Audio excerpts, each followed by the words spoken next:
más por acá adelante. Y ahora ponemos algunas que llamas por ahí en el fondo. Como siempre, la convocatoria de Alberto excede las expectativas.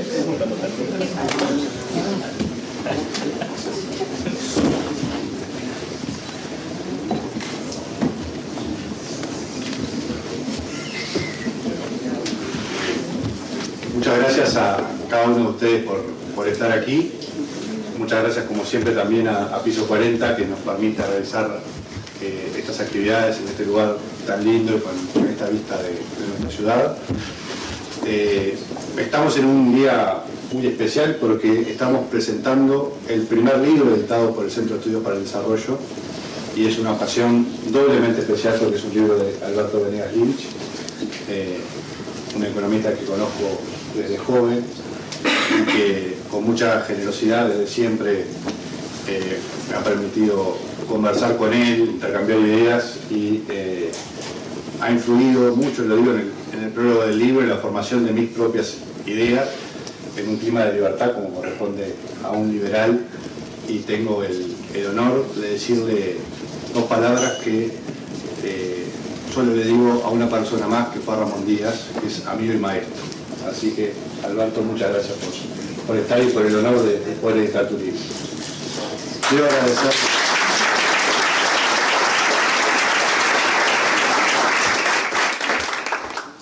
Quiero agradecer también a Mariana Zavala, la editora del libro, que ustedes lo podrán ver, hizo un magnífico trabajo. El libro quedó muy lindo y es muy agradable de leer, así que gracias, Mariana, por la edición y por todo el trabajo del libro. Como habrán visto, el libro está en la entrada. Para cumplir con el reglamento Piso 40 no lo podemos vender acá, así que estamos confiando en ustedes. Pueden tomar el ejemplar del libro, va a estar a precio promocional hoy de 500 pesos, y estamos confiando en que después depositen los 500 pesos del libro en una cuenta de hábitat que figura en un papelito que está en la primera página. Después le digo el porcentaje de éxito de la confianza.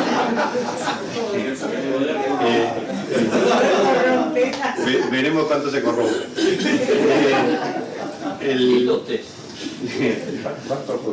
Después le digo el porcentaje, Caballo le va a interesar. Así que, sin más de mi parte, voy a presentar también a quienes nos están acompañando para la presentación del libro. Está María Dolores Benavente, presidenta de la Academia Nacional de Economía y miembro del Consejo Académico del CEP desde antes de que naciera. Así que, muchas gracias, María Dolores, como siempre, por acompañarnos. Está Eduardo Palacios.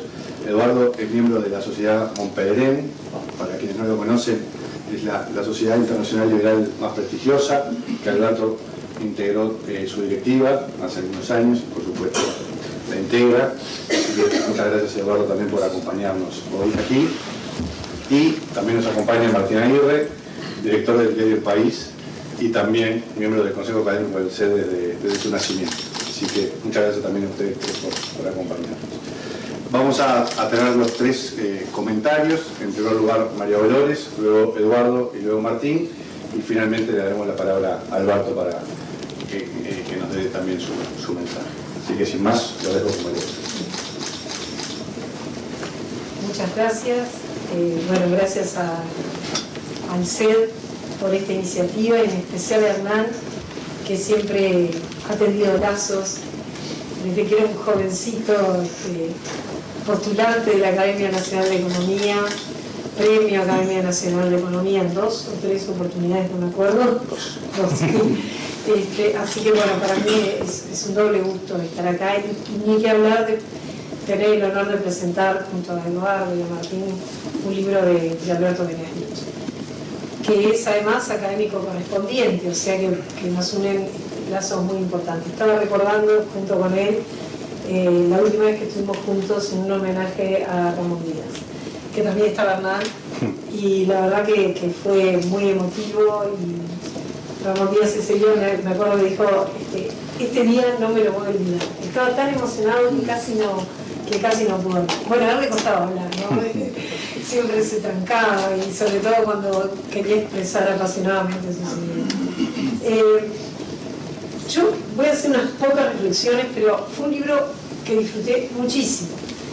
no solo que lo disfruté, sino que hubo algunos puntos que me los marqué para volverlos a leer. Porque una cosa es, uno está leyendo algo con vistas a que lo tiene que comentar, entonces tiene una cierta presión, pero hay cosas que las quiero releer con tranquilidad, porque el libro no escapa a nada.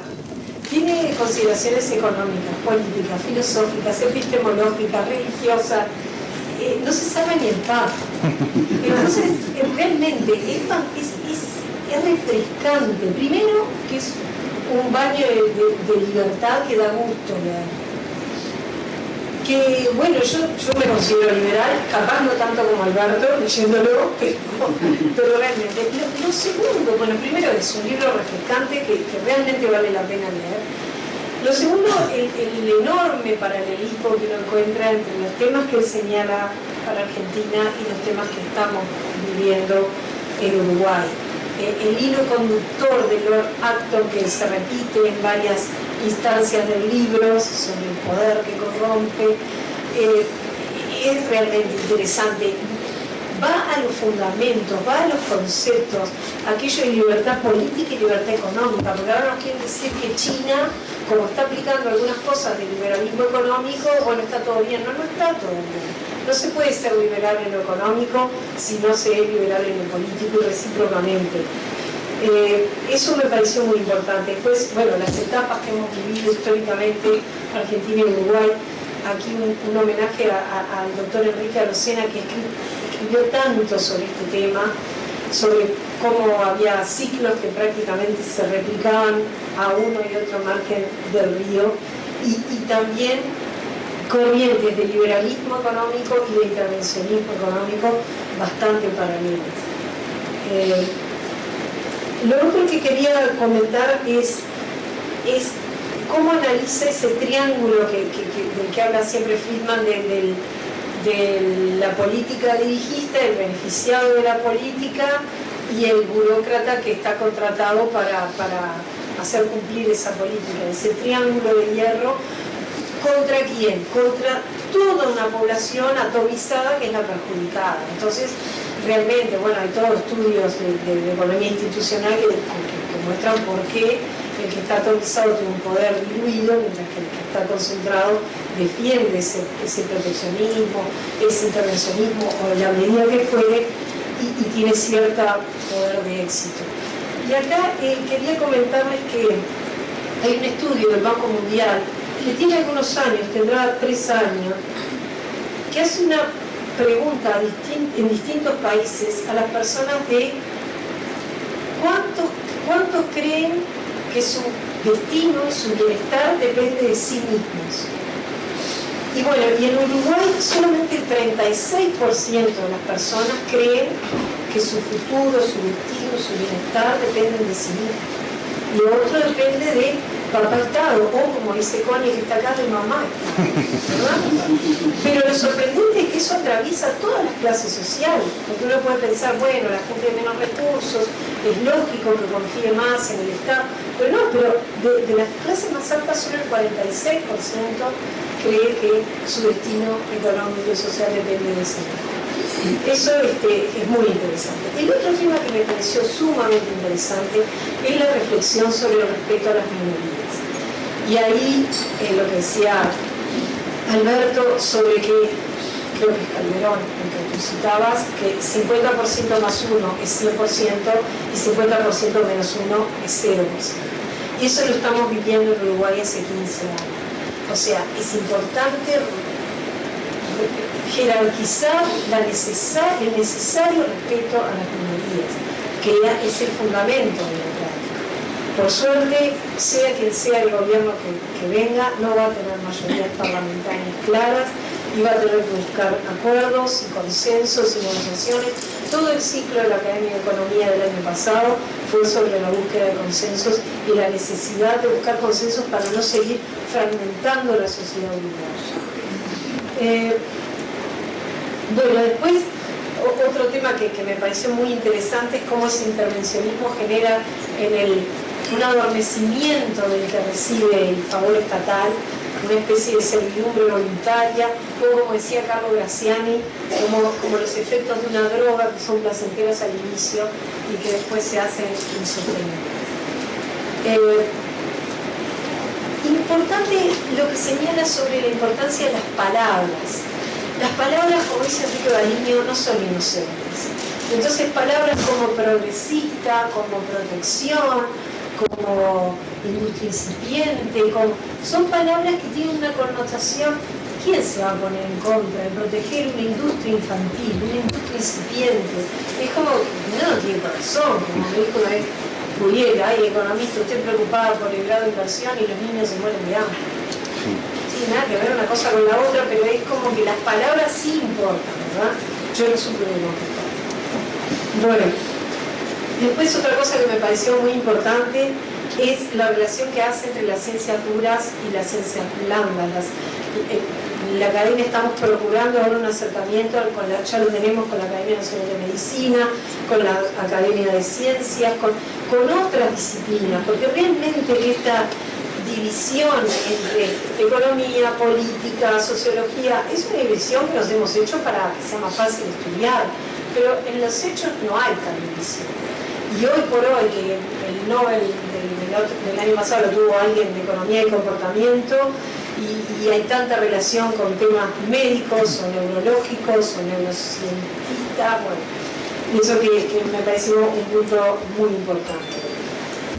Pero además, cuando terminan los artículos aparece el postscriptum, que es realmente disfrutable, porque las antologías de Hayek y hasta un análisis del lenguaje postmoderno, que el que vaya si nos ocupa a los que tenemos hijos jóvenes, que realmente a veces nos cuesta entender qué es lo que están diciendo y que a veces se comunican con frases y no oraciones o con textos muy cortos. Bueno.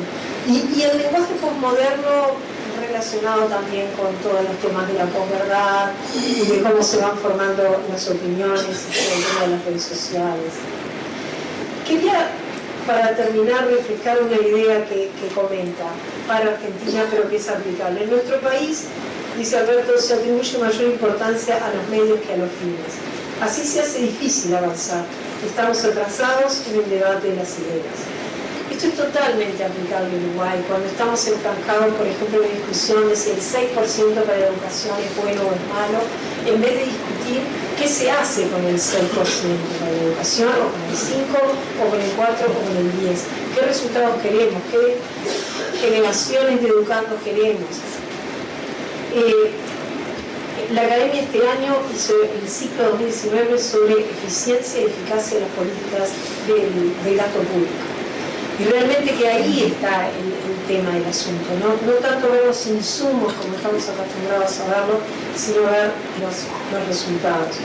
En suma, es una recopilación refrescante, muy ágil de leer, muy interesante, que abarca todos los temas y que nos aporta una sana dosis de liberación. Muchas gracias.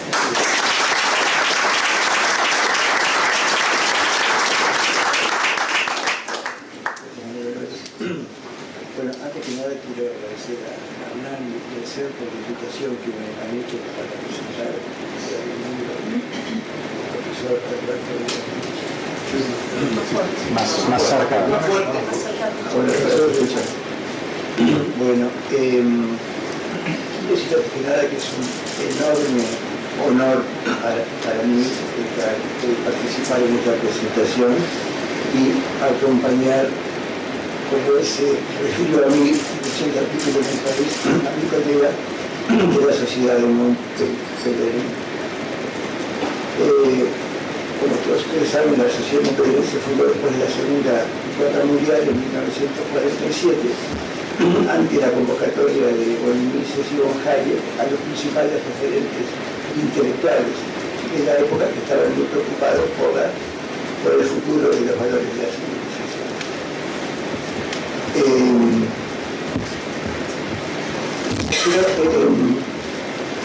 Es algo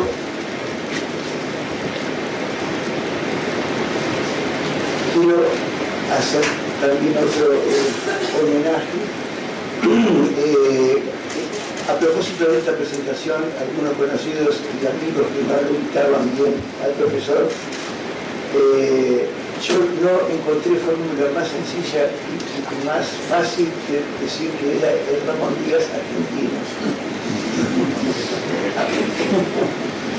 Claro, pero sin duda que es uno de los luchadores intelectuales por la libertad más importantes, si no el más importante de Argentina y de América, incluso del mundo, ¿no?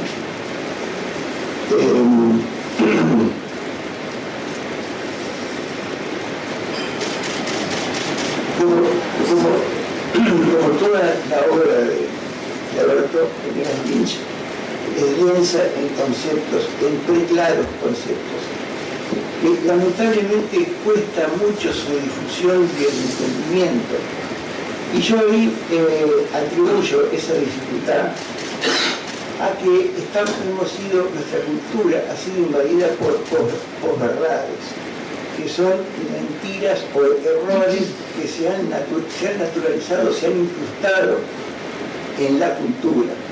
Entonces, cuando alguien, un lector o un oyente de estos conceptos y de estas ideas, quiere abordarlos, su mente enseguida se ve invadida por todos los mitos e ideas equivocadas que inmediatamente bloquean el entendimiento. Por eso yo creo que enfrentar a las posverdades es una de las tareas primordiales que todos debemos tener por delante. En tal sentido, y bueno, por aquello de que todo según el cuadro que está imprescindible, yo me he focalizado en algunas posverdades, en el combate de algunas de las posverdades, que por supuesto están reflejadas en este libro.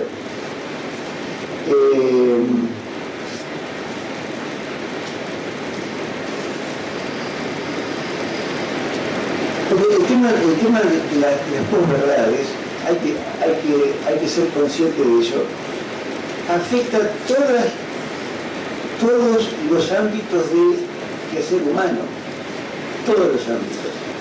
Aún en pequeños núcleos particulares, en la medicina, en la nutrición, un ejemplo que me vino fácilmente a la mente es que han sido durante las últimas décadas demonizadas las grasas en la alimentación, lo que por suerte la ciencia médica moderna ha demostrado que eso es erróneo, pero incluso tienen tanta fuerza las posverdades y los conceptos equivocados que un alimento maravilloso como son los huevos, por ejemplo, se ha recomendado no comer más de 2 a la semana, lo cual, como digo, por suerte eso ya está, digamos, desde el punto de vista de la ciencia clausurado completamente, ¿no? Pero lo cierto es que en el terreno de la economía yo identifico 3 posverdades que son las más perniciosas. Entonces, podemos ver en el capítulo que está dedicado al pensamiento de von Mises, y también en el capítulo titulado Origen, corrupción y enmienda del signo monetario,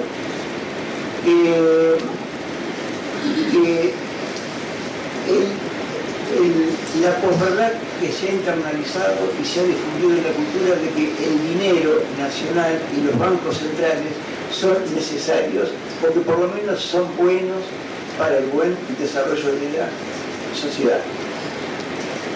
Y entre las cosas que se menciona en el capítulo y tanto en el de Mises, en algo que yo no puedo estar más de acuerdo, estoy absolutamente de acuerdo con la necesidad de eliminar la banca de reserva fraccionaria.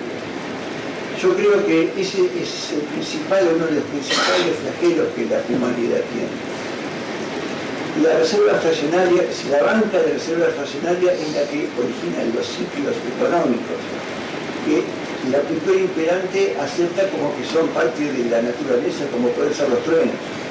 Sin embargo, el origen está precisamente en esa institución. ¿Qué es lo que sucede? Esos ciclos recurrentes, uno tras otro, de auge, recesión y crisis, provocan recurrentemente un malestar en las sociedades muy fuerte, y por eso es que estamos viendo continuamente gente indignada, gente insatisfecha, porque no se atina a relacionar una cosa con la otra, y además siempre se encuentra un chivo expiatorio para culpar de los malestares. Principalmente vemos que se culpa al neoliberalismo o a los extranjeros, y ahí los movimientos xenófobos y nacionalistas que estamos viendo en tantas partes. La otra pulverodad, que yo creo que es tremendamente perniciosa y que está tratada en el capítulo Pseudo Derechos contra el Derecho,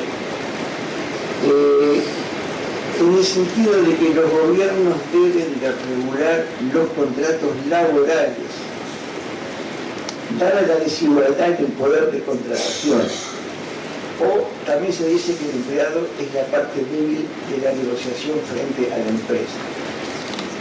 Yo creo que eso es un error enorme, pero que ese error enorme ha sido el cimiento para todo el desarrollo del derecho laboral y para el desarrollo del sindicalismo desenfrenado que estamos acostumbrados a ver. Además, da lugar porque como nadie puede meterse ni saber lo que otra persona piensa ni las consideraciones que hizo, pero vemos que lamentablemente los jueces muchas veces fallan sistemáticamente contra la empresa. Y yo creo que precisamente para que la sociedad pueda funcionar con potencia y generar la prosperidad general, las empresas y los empresarios deberían de verse libres de ese hándicap.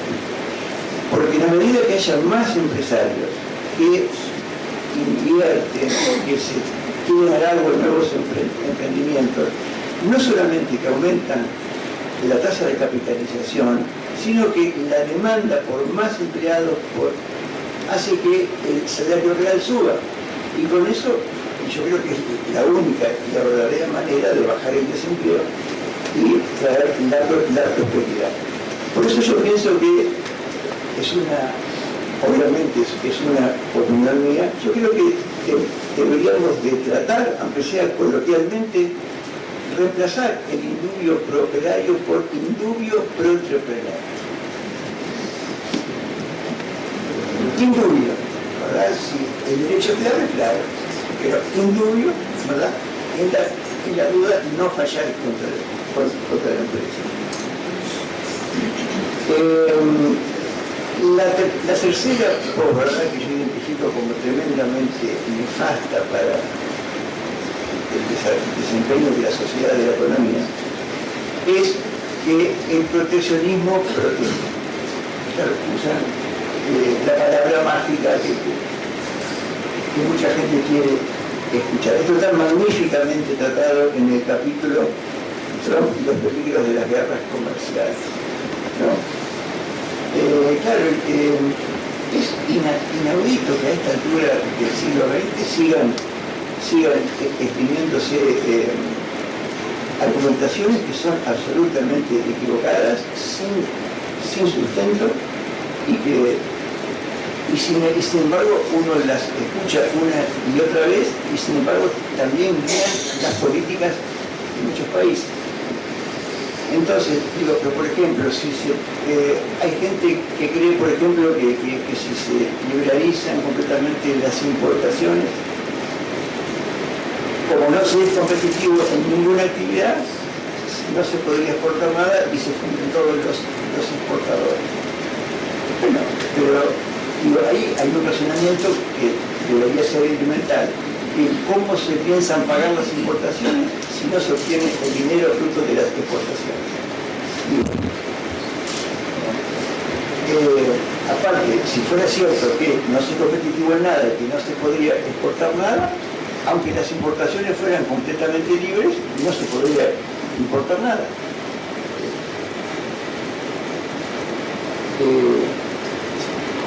Bueno, yo por el resto estoy finalizando y a modo de conclusión felicito y agradezco al profesor Alberto Venegas Lynch por este extraordinario aporte que es un nuevo hito en la búsqueda de la verdad y contra las posverdades.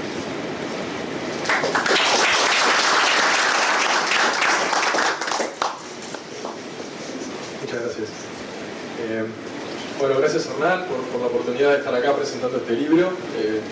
Yo quería empezar un poco con una historia personal para ratificar el concepto del orden espontáneo, porque yo tuve la oportunidad de conocer por primera vez el trabajo del profesor Venegas Lynch y en cierta medida mi primera mirada al liberalismo gracias al sindicato de la Universidad de la República, porque yo estaba en la facultad y vino uno de esos paros medios irracionales que duró como 3 meses, con la facultad tapiada con bolsas de basura negra. Entonces yo me quedaba en mi casa y en ese momento había empezado el cable, la televisión por cable, no hacía tanto, y había un programa que daban en la tarde, repetían, muchas veces estaba el profesor Venegas Lynch, a veces otra gente, y era un programa muy sencillo, una mesa donde había una gente y hablaban de filosofía política, y ahí empecé a escuchar hablar de Hayek, y me llamaba la atención porque después más tarde hice la cuenta. Desde que yo entré en primero de liceo, y en un liceo privado, hasta el último año de facultad, o sea, 12 años de escolaridad, en ningún momento, todos los años traté a Marx de una u otra forma. El primero en historia y el último en filosofía del derecho. Siempre estuvo Marx. Ni una vez nadie me habló de Hayek. Entonces me acuerdo que tanto hablaban de Hayek que me fui a una librería y pedí un libro de Hayek, que la mujer me miró con cara un poco llamada, sorprendida, no entendía muy bien que le hablaba, buscó y me dio Camino de Servidumbre, que para mí fue uno de los libros que realmente me marcó y me hizo entender muchas cosas que para mí tenían muy confundido, sobre todo viendo un hogar con un padre muy desarrollista y filoperonista, podemos decir, con miedo acá que nadie me tire algo. Pero bueno, esa es una muestra de cómo las cosas eventualmente terminan cerrando de manera un poco extraña. Pero, para mí este libro tiene muchas cosas muy valiosas. Yo no soy economista, no me voy a meter en determinadas áreas pantanosas, pero sí creo que particularmente hoy, en estos días donde venimos de una campaña electoral tan intensa y donde todavía hay gente un poco lamiéndose las heridas por ciertos resultados y hay también situaciones pasando, uno lo que nota como testigo de todo esto es mucha soberbia y mucha intolerancia con el que piensa diferente, ¿no?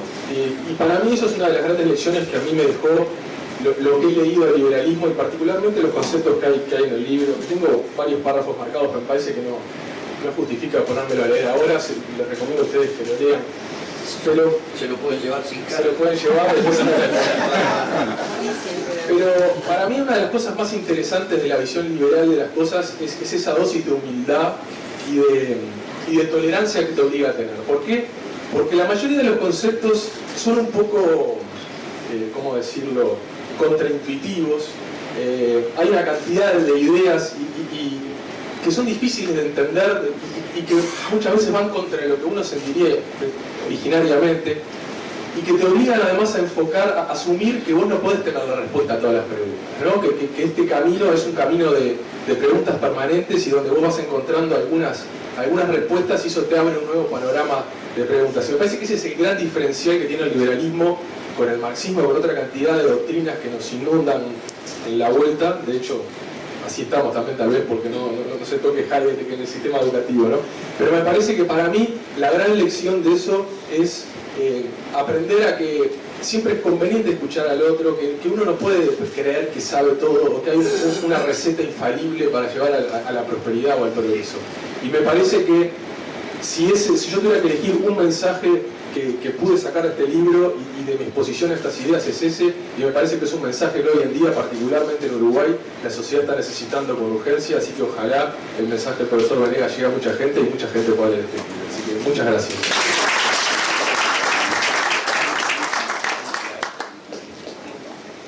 Quiero agradecer en primer término a Hernán, que es el responsable de todo esto, y es el responsable de que haya salido también la presentación y la estética de este libro, y respecto al contenido dirán ustedes. Quiero agradecer mucho los comentarios tan generosos de María Dolores Benavente, de Emilio Palacios y de Martín Aguirre. Y quiero dividir esta, no sé si es intercambio, si tenemos, Hernán, después posibilidad de preguntas, refutaciones, críticas, abogado del diablo, esas cosas que me estimulan, pero quiero dividirlo en dos partes. Primero quiero hacer comentarios de los comentaristas, si ustedes me permiten, y en segundo término quiero hacer una pequeña nota a pie de página. Respecto al comentario de los comentaristas, María Dolores señaló varios puntos que me parece que son muy relevantes. El primero es la pretensión de cortar en tajos la actividad política y la actividad económica. Hay en este sentido, y no quiero hacer cosas ad hominem, pero hay periodistas en la Argentina que han hecho una evolución muy interesante desde la izquierda extrema a posiciones más razonables y se dicen liberales de izquierda. Es un paso adelante. Pero me gustaría detenerme, a raíz de lo que dijo María Dolores, en esta pretendida división de sostener que se es liberal en lo político, pero no en lo económico. Lo político quiere decir marcos institucionales. Los marcos institucionales es el continente. Y la economía, es decir, el uso y la disposición de lo propio, es el contenido. No tiene ningún sentido decir que soy partidario acérrimo de la libertad en el continente, pero la niego en el contenido. Hay una contradicción en los términos, porque precisamente el continente es para el contenido. El segundo punto que señaló María Dolores es respecto del papá Estado, o lo que Connie agregó, mamá Estado, en un idioma inclusivo,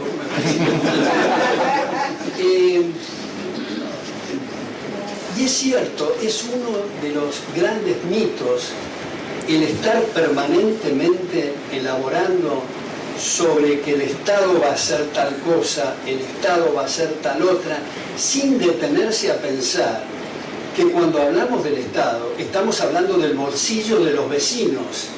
Esto es, cuando decimos el Estado debe hacer, quiere decir debemos arrancar recursos al vecino para entregárselos a otros.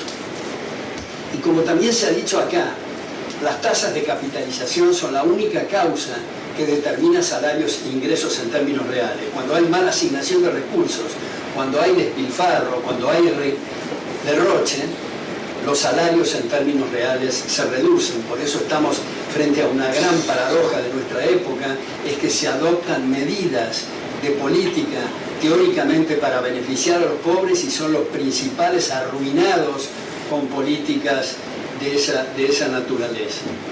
También María Dolores mencionó el punto del lenguaje, la importancia del lenguaje, porque como ustedes todos saben, el lenguaje sirve principalmente para pensar y secundariamente para comunicarnos. No podemos pensar adecuadamente si tenemos o hay un deterioro en el lenguaje. Y en ese sentido, me parece importante detenerme un minuto en algunos términos que con la mejor intención utilizan colegas y otros amigos y personas bien intencionadas. Por ejemplo, tenemos que aplicar políticas de shock. Me parece un disparate. La gente en América Latina desde hace 70 años vive en shocks. desde que nació, desde que se despierta hasta que se acuesta. No quiere otro shock. En todo caso, a lo que hay que referirse, me parece, es a liberar recursos para engrosar los bolsillos de la gente. Lo mismo es la política de ajuste. Yo he tenido algunas diferencias, aunque tengo un gran aprecio por él, por José Luis Espert, comiendo hace algún tiempo en mi casa con Mechi, la mujer. Él estaba muy desagradado porque en un artículo de La Nación el caricaturista había dibujado la Argentina y en el medio de la Argentina un cinturón apretado donde salían chorros de sangre. El artículo de él se refería al ajuste. Él estaba disgustado con esa caricatura y yo le decía a José Luis, me parece que la caricatura refleja lo que estás diciendo. Creo que hay que abolir la expresión ajuste. Otra vez, estamos permanentemente de ajuste. Si realmente se cree que se puede transmitir bien una idea diciendo lo que le estamos proponiendo son shocks y ajustes, la gente sale espantada con toda razón. Otro término que se utiliza habitualmente y también con las mejores intenciones es la ortodoxia. La ortodoxia es una palabra de la religión y del dogma, no de la economía. Voy a después mencionar un tema que ha tocado Martín Aguirre en ese sentido, pero me parece que es importante también dejar de lado eso y también me parece dejar de lado la expresión progresismo. A veces se dice, porque los progresistas dicen esto, un minuto, ¿quiénes son los progresistas? ¿Son los de la izquierda? Entonces son retrógrados, no progresistas. Utilizar la palabra progresista me parece que confunde enormemente. Por último, María Dolores mencionó la importancia del debate, de ideas. Acá tenemos un periodista muy distinguido, Martín Aguirre, que es el diario centenario El País. Hay muchos otros periodistas muy distinguidos también, y es natural y necesario transmitir noticias para que la gente esté informada. En ese sentido, se transmite coyuntura. Pero creo que hay muchos otros que podían hacer un alto en el camino, podían mirar con alguna distancia y trabajar en ideas de fondo para abrir horizontes y nuevas perspectivas, y están embretados con temas de la coyuntura, con temas si el costo de la vida aumentó el 2.6 o el 4.8, en fin, en lugar de enfocarse en debates de fondo, que es lo que va a permitir, dicho sea de paso, alguna vez tener coyunturas razonables. Respecto de Eduardo Palacios, mencionó también muy generosamente ese correlato que hizo con Ramón Díaz y mi persona, que me queda muy grande. Ramón estaba a años luz de mi persona. Yo me acuerdo cuando me designaron rector de SEAD en Buenos Aires, fue el primer profesor visitante que habló sobre la CEPAL, ya se imaginarán las cosas que pero agradezco de todas formas ese correlato. Eduardo se circunscribió y concentró la atención en la posverdad, esto es, dejar de lado lo que en realidad sucede para inventar nuevas, entre comillas, verdades que impresionen desde el punto de vista sentimental a la gente. En realidad la expresión posverdad se empezó a utilizar a partir del Watergate en Estados Unidos y tiene una serie de ramificaciones. Uno de mis libros se llama La posverdad socialista, que se concentra precisamente en este tema. Y dio ejemplos, Eduardo, de las posverdades o de las ficciones o de políticas inconvenientes, ilustrándolo en primer término con el Banco Central. Si nosotros, los que estamos en este cuarto, fuéramos directores de la Banca Central de cualquier país, un directorio bastante numeroso por cierto, y supongamos que fuéramos los economistas más probos del orbe, los más honestos y los más competentes, estamos embretados inexorablemente a decidir entre una de tres alternativas: a qué tasa expandir, a qué tasa contraer, o si dejamos igual la masa monetaria. Cualquiera de las tres decisiones afectan los precios relativos. Esto es, los únicos indicadores que tiene el mercado, que son los precios, van a estar distorsionados y puestos en una posición distinta de la que hubiera estado si el Banco Central no hubiera intervenido. Y si alguien dice, pero supongamos que los del Banco Central tengan la bola de cristal y hagan lo mismo que hubiera hecho el mercado, es decir, la gente, la pregunta es ¿para qué se metieron entonces si van a hacer lo mismo? Por eso me parece tan importante, a partir de la contribución hayekiana, que podamos elegir cuáles son los activos financieros y los activos dinerarios con que queremos operar. Y como dice Hayek, tardamos 300 años en darnos cuenta del disparate de unir la religión con el poder político. Esperemos que no tengamos que demorar otros 300 años para darnos cuenta que la unión del dinero y el gobierno es solo, igual que el cuento del lobo feroz, para sacarnos más recursos, puesto que ningún banco central en ninguna parte de la historia jamás ha preservado el poder adquisitivo de la unidad monetaria. Luego, Eduardo mencionó el tema muy, me parece, central y a todos nos ocupa, del derecho. Cuando alguien habla de derecho, la contrapartida es una obligación. Si yo les cuento a ustedes que yo en el mercado gano 1.000, hay la obligación universal de respetarme esos 1.000. Pero si yo digo que quiero ganar 2.000, ganando 1.000, y el gobierno me otorga semejante derecho, entre comillas, quiere decir que voy a tener que echar mano al fruto del trabajo ajeno, arrancarle recursos, por eso es un pseudo derecho. Cuando se habla de derecho a una vivienda digna, derecho a una motocicleta con 2 caños de escape, derecho a vitaminas, derecho, en fin, son pseudo derechos. Y hemos llegado a ejemplos que en las constituciones, al contrario de lo que ha ocurrido de la Carta Magna de 1215 en adelante, que era para limitar el leviatán y el poder, muchas de las constituciones modernas son anticonstituciones. Esto es una declaración de deseos, es un conjunto de pseudo derechos, pero no es para limitar el poder del gobierno y proteger los derechos de la gente.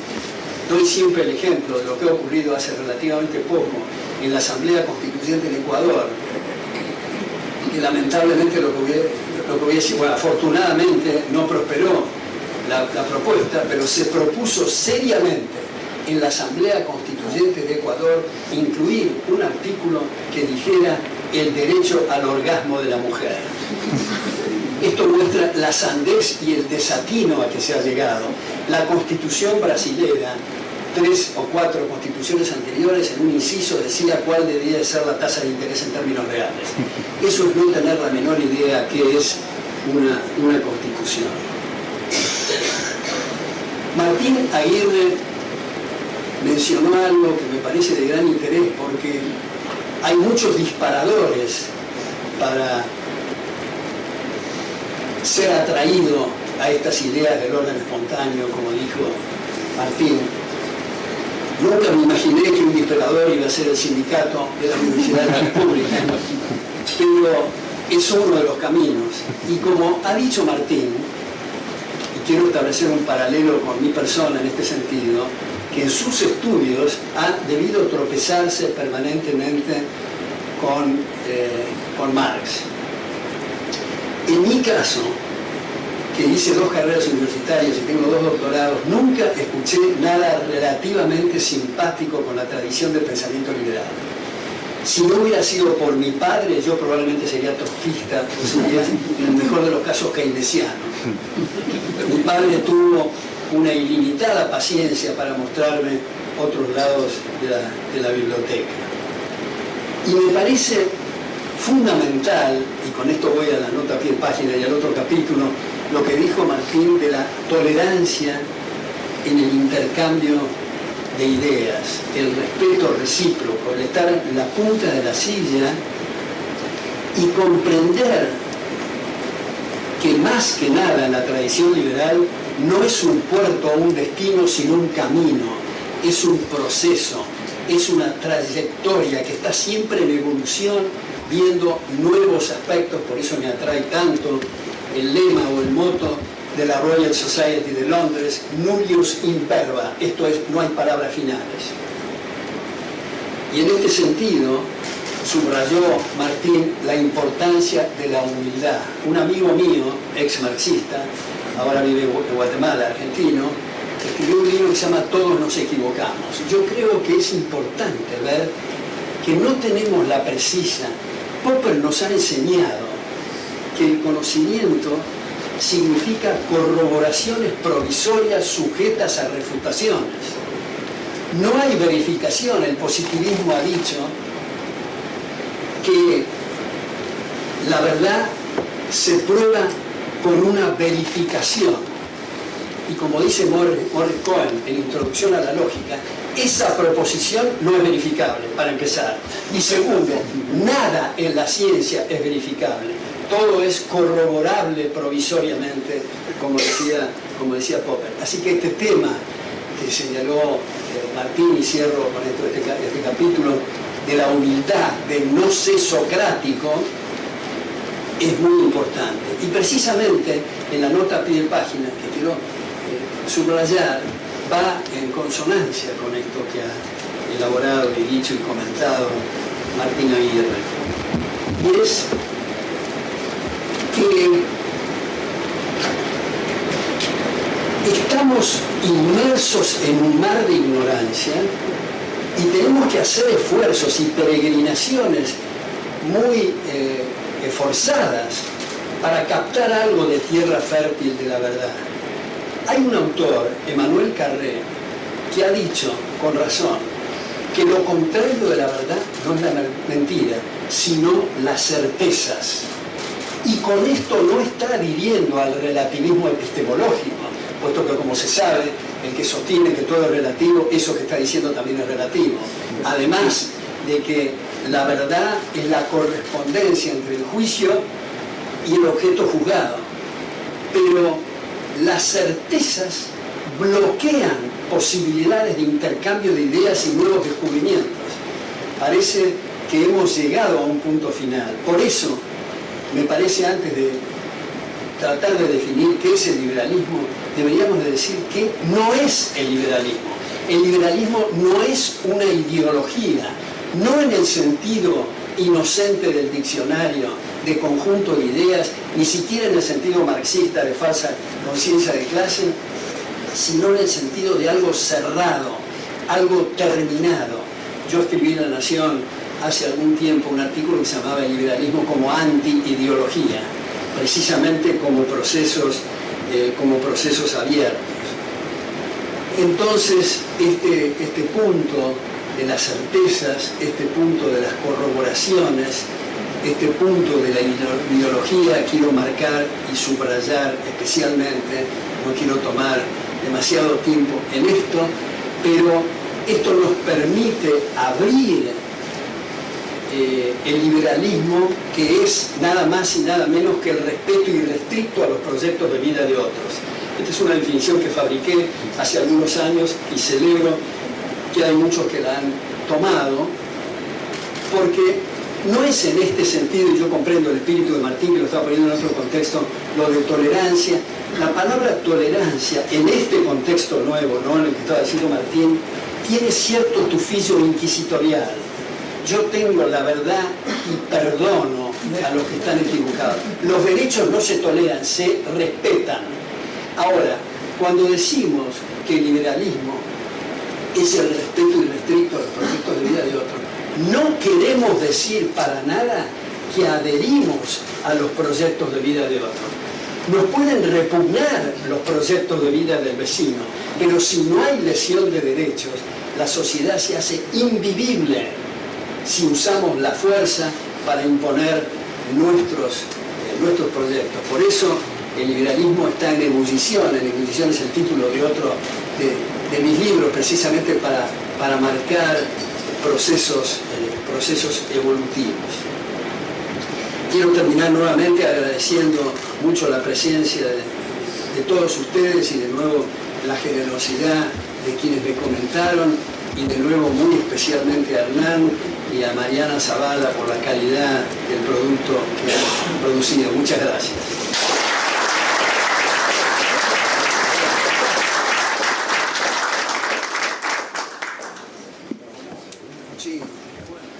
Ya que Alberto abrió la caja de Pandora, vamos a abrir a 2 o 3 preguntas. Breve, sí, seguro. Muchísimas gracias. Bueno, mi nombre es Juan Manuel Musetti. Muchas gracias al Centro de Estudios para el Desarrollo por hacer todo esto. Mi pregunta va a ser breve. Usted mencionó un momento la verdad, digamos, está la cuestión filosófica de la verdad.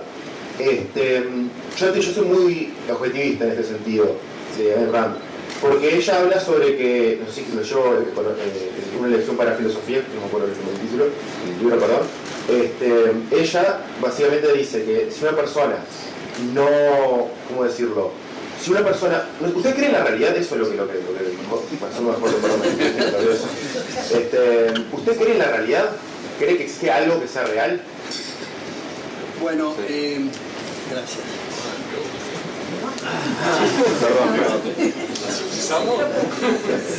Las cosas son independientemente de lo que opinemos que son. Ahora, el descubrimiento de esas cosas es la faena, digamos, de intelectuales y es el esfuerzo. Precisamente si no hubiera verdad, si no hubiera realidad, no tendría sentido departamentos de investigaciones en las universidades porque no hay nada que investigar, solamente se inventa o se construye. Ahora, ya que usted me mencionó esta pregunta, en esta pregunta o esta reflexión, Ayn Rand, una vez yo participé en Buenos Aires en un debate entre randianos y miembros de la escuela austríaca, un debate sumamente acalorado, y me percaté que estaban discutiendo de cosas distintas. Porque lo que estaba diciendo Ayn Rand es que las cosas son independientemente de lo que opinemos que son. O sea, la objetividad, como usted señaló en su reflexión. Sin embargo, los austríacos estaban hablando de la subjetividad del valor. El me gusta, no me gusta, prefiero, no prefiero, está en un plano sustancialmente distinto de la objetividad de las cosas. ¿Alguna pregunta?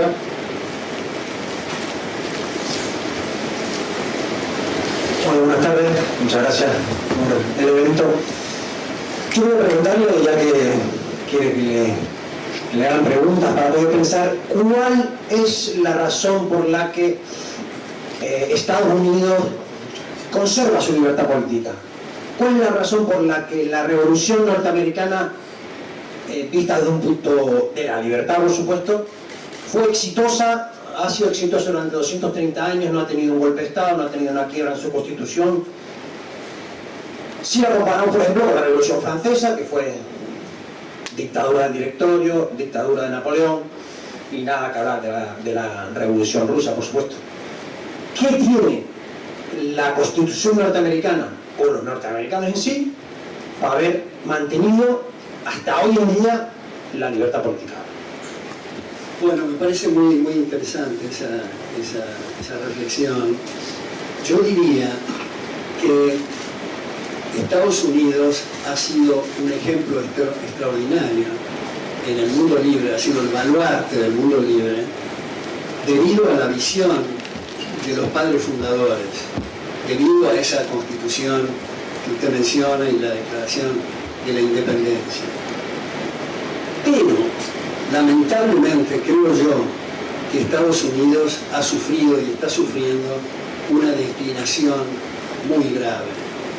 El actual morador de la Casa Blanca, independientemente de sus estilos capilares y otras cosas, lamentablemente, con su proteccionismo y sus guerras comerciales y sus afrentas a la libertad de prensa y sus afrentas a socios tradicionales de Estados Unidos, ha producido un declive. Yo paso a otro chivo, como decimos en Buenos Aires. Uno de mis libros se llama Estados Unidos contra Estados Unidos, editado originalmente por el Fondo de Cultura Económica y una segunda edición ahora por Unión Editorial de Madrid, donde trato de mostrar precisamente ese punto. Ahora, para ir al nudo que me parece interpretar de su pregunta, los países que han podido conservar relativamente de mayor grado la libertad es porque han sabido dar la batalla cultural, porque se han ocupado y preocupado del tema de las ideas. Hay una advertencia que ha hecho Alexis de Tocqueville que me parece que es muy importante y va especialmente para el caso argentino, pero no solamente para el caso argentino, y es que los países que han tenido un gran progreso moral y material han dado eso por sentado, y ese es el momento fatal. Yo creo que cada uno de nosotros no podemos actuar como si estuviéramos en una platea mirando el escenario que otros nos resuelvan los problemas. Cada uno de nosotros tenemos que poner el granito de arena porque todos estamos interesados en que se nos respete. Ya sea que nos dediquemos a la jardinería, a la carpintería, a la filosofía, a la economía, al periodismo, lo que fuera, todos estamos interesados en que se nos respete. Por lo tanto, debemos preguntarnos al fin del día, ¿qué hice hoy para que me respeten? Si la respuesta es nada, tenemos que absorber las consecuencias. Por eso uno de los padres fundadores, Jefferson en este caso, decía que el precio de la libertad es su eterna vigilancia. Y en el caso argentino, que todos ustedes saben, que desde la Constitución Liberal del 53 hasta el golpe fascista del 30 y mucho más a partir del golpe militar del 43, que en eso estábamos todavía, era uno de los países más ricos del orbe. Los salarios e ingresos en términos reales del peón rural y de la incipiente industria eran superiores a Suiza, Alemania, Francia, Italia, España. La población se duplicaba cada 10 años, en fin. Hasta que Milton Friedman tiene un trabajo interesante y dice, bueno, claro, lo que estamos observando en hechos históricos es siempre la superficie. Esto es lo que ocurre. Pero tenemos que bucear y mirar en el fondo para ver cuáles son las ideas que se están gestando.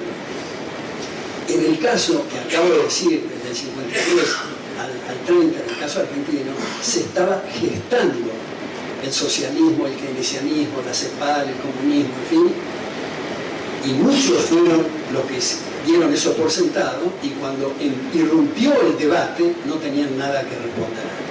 Ahora, en el caso argentino, yo soy muy optimista debido a la cantidad enorme de chicos y chicas que hay que están trabajando en dirección para retomar un camino que nunca debimos olvidar.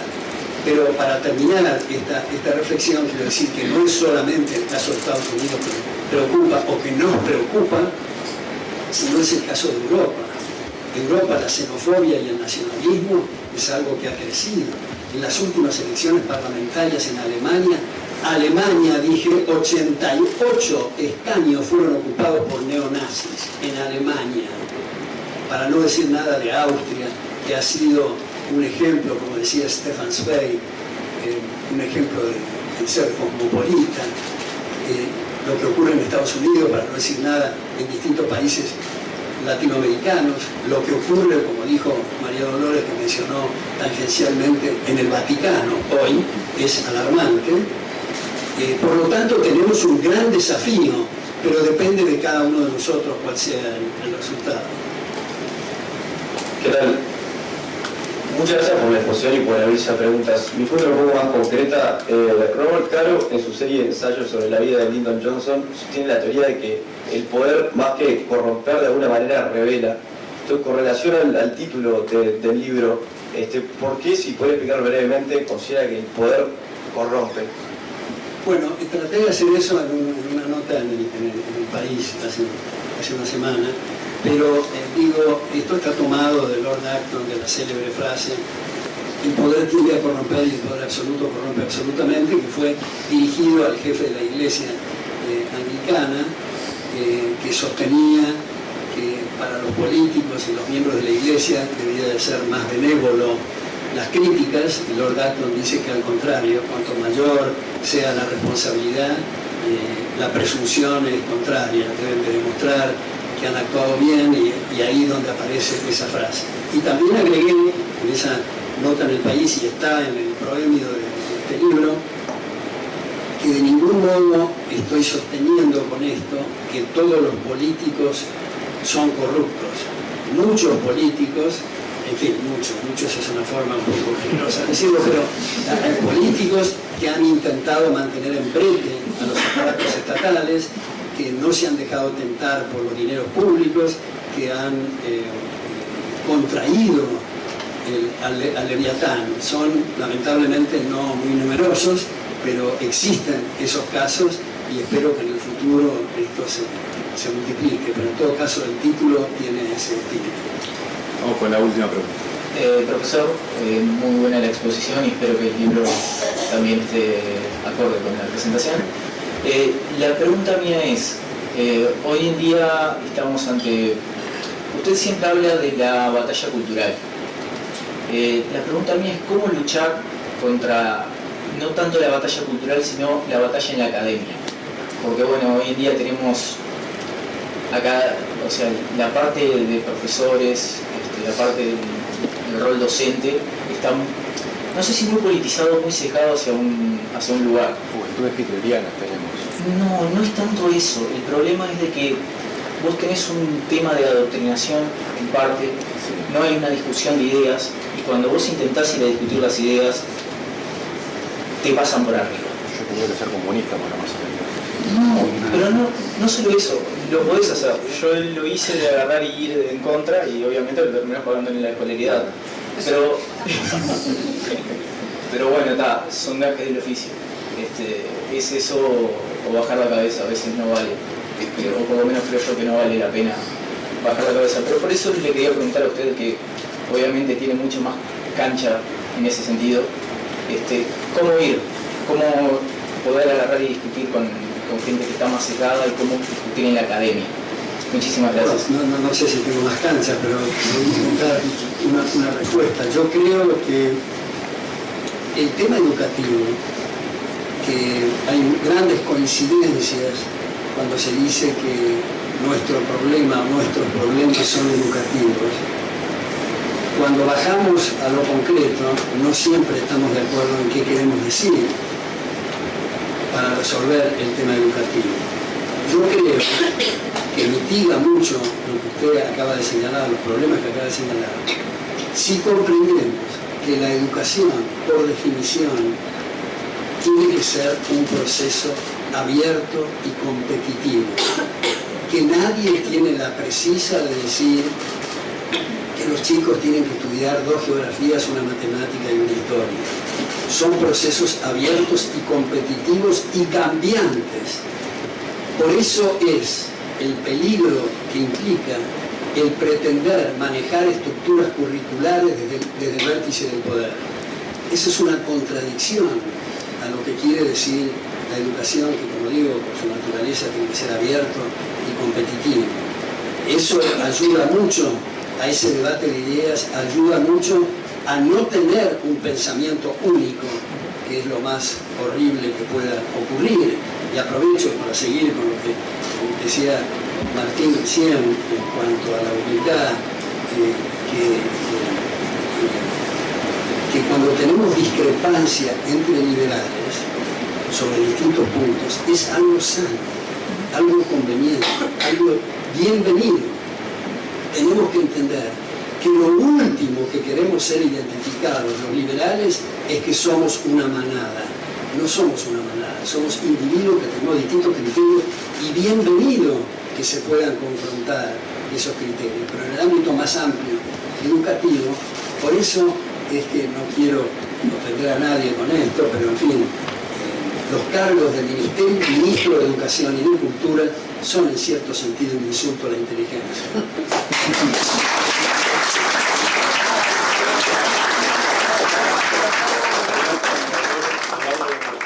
Y a ustedes por acompañarnos hoy. Nos vemos en el próximo.